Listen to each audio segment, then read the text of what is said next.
Hello and welcome to Business Unions.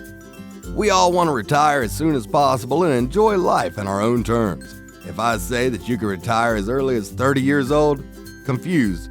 Yes, it's possible, and many millennials are following it. Today we will discuss, can you really retire in your 30s? When the Social Security Act was passed in 1935, retirement officially began at 65, and the life expectancy at the time was 58. So, from the very outset, retirement wasn't exactly considered a universal experience. But over the last century, as life expectancies have climbed, the concept of retirement has become synonymous with the final chapter in a person's life. Then, the book, Your Money or Your Life, came out in the 90s and introduced a radical concept. The author Vicki Robin proposed that by living with extreme frugality for a few years, younger people could essentially become retired long before old age.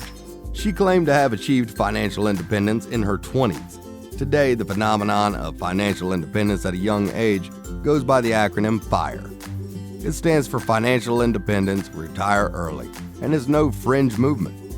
FIRE has been covered by the New York Times, MarketWatch, and Forbes. It's got more and more millennials wondering, could I quit my day job too? This isn't about dropping out of society or living in a cave necessarily. FIRE practitioners work extremely hard while living far below their means for years to amass enough savings to leave the workforce. And it doesn't mean you'll spend your newfound freedom just hanging out in a bowling alley like Jeff Lebowski. Many people who manage to retire early continue to work, but only on projects they're passionate about. But the question remains, is it possible to achieve through savings alone? Peter Adney, aka Mr. Money Mustache, might be considered the modern FIRE movement's founding father. Adney was working as a software engineer while living dramatically below his means during his 20s. He took his savings and paid off debt and invested it in a stock index fund. By 2005 and in his early 30s, Adney and his wife had amassed around $600,000 and a paid-for home. He calculated he had enough to leave the workforce permanently. Adney suggests that early retirement is possible through three fundamental concepts: frugality, investing, and the 4% rule of withdrawals. Let's face it, unless you luck into a large windfall of cash, you'll have to save up a serious nest egg to retire. And the simplest way to do that is to slash your lifestyle. Normally, financial advisors suggest a 10 to 15% savings rate to retire at a normal age of 65 or so. Want to retire ahead of schedule? Then you'll have to level that up. Most early retirees adopt a 50% to 75% savings rate or more. It's not uncommon for them to cut restaurants and bars, buy cheap cars, bike to work, make do with a smaller house, and avoid luxuries like gyms, fancy vacations, and expensive hobbies. Simply stashing cash into a bank account is a good start, but the FIRE proponents rely on the power of the markets to boost their savings rates. Assuming you saved your money into a general stock market index fund, you might expect 7 to 10% rate of return, based on historical averages. Any experienced investor will tell you that year-to-year returns will swing wildly, maybe even crash.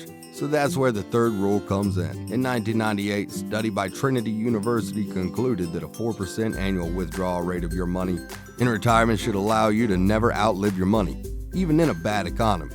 This means that even with the dramatic ups and downs of the stock and bond market, as long as your yearly expenses stay below 4% of your total savings, you should be able to live off them for, well, theoretically forever. Put another way, you take your annual spending needs, then multiply it by 25. That's the amount you need to become financially independent. By now, I imagine you are wondering what it would take if you wanted to retire early. I think it's time to run the numbers. Let's imagine you have a household income of $85,000. But you live way below your means and only need $35,000 a year to be happy. According to our rule of 4%, you'll need $875,000 in the bank in order to be financially independent. Through extreme thrift and aggressive cost cutting, you're able to save $50,000 a year, which comes to 59% of your annual income. At that rate of savings, and assuming your stock index fund got an average return of 7%, you'll have hit your goal in 12 years. A good income, frugal living, and compound interest are a powerful wealth-building combination. You might be wondering, what if I don't make a ton of money? Is this realistic? A common critique of the early retirement movement is that Adney and other leaders of the movement had high-paying jobs in medicine or engineering. Making big bucks can certainly speed up the process, but it's not a requirement. Take Jillian Johnson. She began working toward financial independence at age 19. Her husband served in the armed forces and she worked in customer service and sales. Over the next 13 years, they made an average household income of $60,000, with no year over six figures. And by 32, Jillian had saved enough to be completely financially independent, all while raising adopted and biological children and climbing out of $52,000 of debt. She uses her freed up time to travel the country, write, and raise her children. Today, she does some work as a writer and coach, but it's on her terms. If you think that early retirement is all about lounging around and avoiding work, you've missed the point.